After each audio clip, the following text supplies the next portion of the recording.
A non-Niners NFL exec spoke to The Athletic's Mike Sando regarding the Niners quarterback situation, saying, I think they will trade Trey Lance to Tennessee.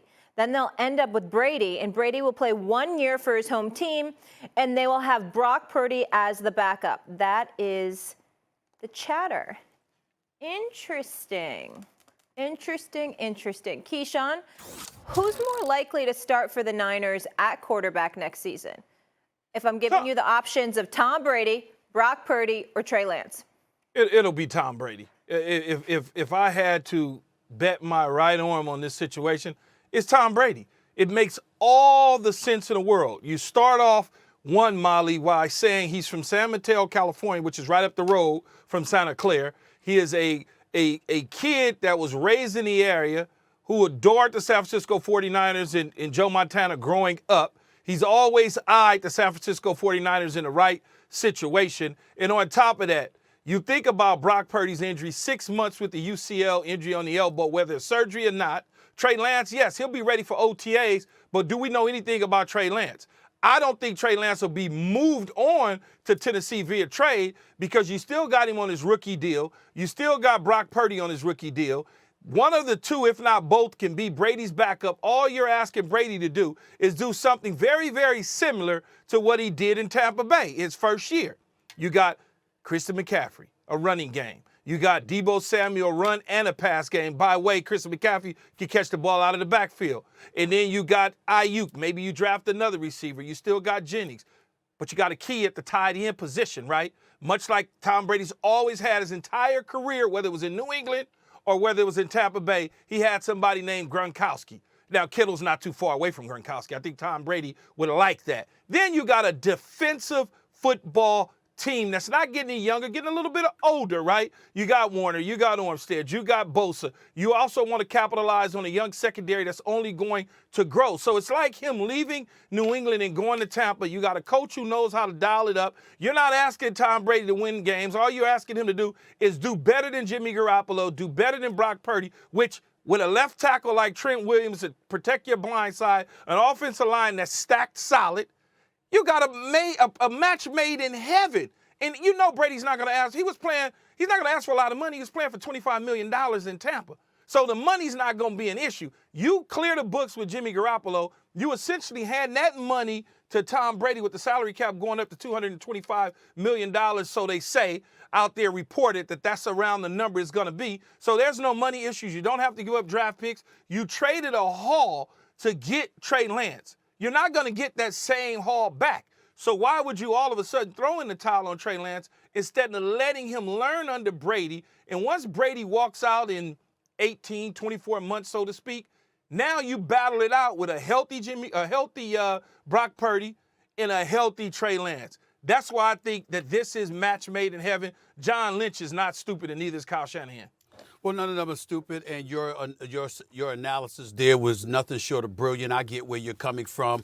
I was inclined to disagree with you and go with Brock Purdy, but I didn't know that he was going to be out for the next 6 months until late last night. That was after, obviously I took the position that I took. My answer was going to be Brock Purdy because he was undefeated. He's young. He's a part of the system. You retain Trey Lance, and if you're going to go out and get anybody, you don't go out and get some dude for 1 year in Tom Brady. You go out and get some dude like Aaron Rodgers, even though you would have to trade for him and give up assets in order to acquire him, whereas that would not be the case for Tom Brady. But the point that I'm trying to make to you is that I'm inclined to believe to go against the Tom Brady thing, Keyshawn, because I don't know if he'll come back. Now, in fairness to him, we didn't talk about that yesterday because he was interviewing me. I wasn't interviewing him. We didn't talk about that. But I would tell you that I'm inclined to believe that he ain't going to come back for just 1 more year to play with somebody. If he going to come back, it's going to be for a couple of years, and I just don't see that guy playing a couple of more years until he's 47 years of age. I don't view it that way, which is why I lean towards Brock Purdy. But with Brock Purdy being out for the next 6 months, that's a different argument, and I have to confess, it's a really poignant moment. I am in no position to argue with what Keyshawn has said because Brock Purdy's out for the next 6 months. But you do know, Stephen A. have covering this stuff for as long as you have, with professional athletes, Hall of Famers, the greatest of all times, whether it's Michael Jordan or whether it's Tom Brady. What is it that they starve for? Competition. And if somebody like Kyle Shanahan is sitting in your living room, and John Lynch is sitting in your living room, and Kristen McCaffrey and Kettle and Trent Williams is sitting in your living room telling you, come to us, baby. Yeah. We're going to take care of you. You're going to be able to live a dream. Your family's up the road in San Mateo. Your mom, your dad, your sisters, your brothers, your uncles, your cousins, everybody could be here to see you play. You've always wanted to be a 49er. That's hard to run from. It's hard to run from when you have a football athletic disease that you don't want to get rid of. Now, you say you can't see him doing it 1 year. Well, maybe he doesn't do it 1. Maybe he does it 2 because he's upright. He's not getting hit upside his head. He can get rid of the football fast. He's in a different system. He had a bad experience that he could still play. If he couldn't play and he had that bad experience, if he was Peyton Manning at the end, like in Denver, you walk away. Tom Brady can still play. He could still ball. There's no question about it. I have no doubt about that. I will tell you this. To me, the biggest argument, even beyond everything that you said, the biggest argument is how he ended this season. The fact of the matter is it's pretty hard for a champion, let alone a 7-time champion, to go out like that. Like that. And I think that if there's an itch, it's an itch to eradicate that as the indelible mark left on us. This is the last we saw of you, and this is how you looked. He certainly probably has a desire to want to go out better than that. So I get where you're coming from. I still would be of the Brock Purdy belief if Brock Purdy wasn't out for the next 6 months, but that's not the case. Imagine, Molly, if he goes to San Francisco and they go win the damn Super Bowl. Hey, look at dude going. He's LeBron James. He going wherever he goes. Winning the damn Super Bowl. Can we be clear, Keyshawn? Can we be clear? Yeah. If Tom Brady went to the San Francisco 49ers, they should be the favorites. Well, they should be the favorites. But of course, it don't always work that way. I know that. I'm just saying they should be the favorites all the time. I'm saying they should be the favorites. I think Tom should do whatever the heck Tom wants to do. Certainly won't be as easy as it was against the Bengals' injured offensive line. I believe the Eagles have the best offensive line in the NFL. So it's not like he's going to take over the game in the same way. But as to whether or not he can disrupt him, I think he can for a few reasons, Molly.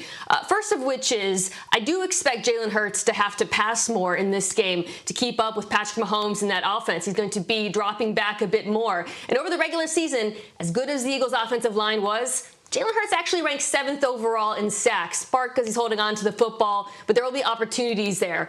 The other thing that I think is being a little bit overlooked is the improvement of this Chiefs defense, not just Chris Jones. Over the last 2 months, they rank 3rd across the NFL in pressure rate. I think Chris Jones was the best defensive tackle in football this year. I think Steve Spagnuolo, the Chiefs defensive coordinator, does a really brilliant job of finding ways to scheme up one-on-ones for him. I expect him to blitz Hurts a lot too. So it won't be easy for Hurts, certainly not as easy as it looked at times against San Francisco. I'm of the mindset that it's going to be more difficult. I mean, listen, Chris Jones he's a beast, no question about it. 15.5 sacks this year. We saw what he did this past week, and we understand what he brings to the table. But I do believe that the Eagles have a stout offensive line, as you pointed out, the best in the game of football. I mean, when you think about their running backs, Gainwell, Sanders, Boston Scott, they can run with the football, so that's going to keep the defense honest. You got A.J. Brown and Devontae Smith on the outside, both 1,000-plus yard receivers. I think when you look at the balance that exists within the Eagles offensive repertoire, I just think it's going to be very, very difficult for somebody like Chris Jones to get off, because I think that their coaching staff is going to be smart enough not to go his way and to go away from him as much as they possibly can and to neutralize him, because when you do that, it does hamper Kansas City to some degree. He's not just somebody who's effective. He's somebody that serves the role as a spark plug. He really, really galvanizes them in ways that nobody else on their defense does for them. I take those things into consideration when I'm thinking about what's going to happen in a game of this magnitude. And I'm just of the mindset that the balance of the Eagles offense will be able to neutralize him to some degree somewhat. That doesn't mean he won't get a sack here or there. But the point is, I don't think that he'll have a monster kind of game, because I think that the Eagles are too balanced to let that happen. Many times we look at the statistics of an individual player and we judge that individual player based on statistics. We look at the game that he had last week, 2 sacks, 3 tackles for loss, 4 solo tackles, 5 total, and we say to ourselves, okay, that was a monster game, but we don't account for everything else that goes on. That defensive line is really, really sneaky, as you know, Mina. Karlaftis is also playing pretty good ball right now. Frank Clark is playing pretty good ball right now. You say disrupt. He can disrupt by affecting those other guys and having those other guys rise up and above the play of the offensive line of the Philadelphia Eagles. So let's not just look at it on his solo numbers. Let's look at the numbers as a whole with the front. Much like you said, Mina, I agree with you. 2 weeks rested with Jalen Hurts. That shoulder becomes better. One of the main reasons that the Philadelphia Eagles offensive line has protected Jalen Hurts in the postseason in those 2 games is because they haven't dropped him back much at all. So when you're going up against a front like this, now the more attempts you drop back, the more opportunities for guys like Chris Jones and Frank Clark to get at him. It's going to be difficult. There's no question about it. I do believe, though, it's not going to be easy to go up and down the field like we've seen Philadelphia do against some of these other teams in the regular season as well as in the postseason. Because one thing I can assure you is this defense under Spagnuolo, for whatever weird reason, struggles during the regular season, and right when you get to about week 13, they start to get a little bit better, a little bit better, a little bit better. And we saw them against Cincinnati much better than they were in week 5 or 6 or 7 of the season. Yeah, I love that point you made, Key, about the impact he has on the rest of the defensive line. He does create one-on-one opportunities for Clark, Dunlap. Mike Dana, who's a defensive end on the Chiefs, lesser-known name, had a monster game against Cincinnati. I'll say this, and this is where I'm getting in agreement with Key. I think game script is going to go a long way towards determining the opportunities for that Chiefs pass rush. Really, against San Francisco, the Eagles dominated, but because San Francisco was so hamstrung on offense, didn't really have to throw the ball. You know, there weren't in that many must-have passing situations. They were able to sort of dictate the pace of the game, which is, of course, exactly where the Eagles want to be. I really think it's going to be a lot harder against Patrick Mahomes because he'll still be able to move the ball on offense. So there'll be more pressure on Jalen Hurts, who, you know, is a brilliant quarterback, had a brilliant season, but did not have a brilliant game throwing the ball against San Francisco. Thanks for watching ESPN on YouTube. For live streaming, sports, and premium content, subscribe to ESPN+.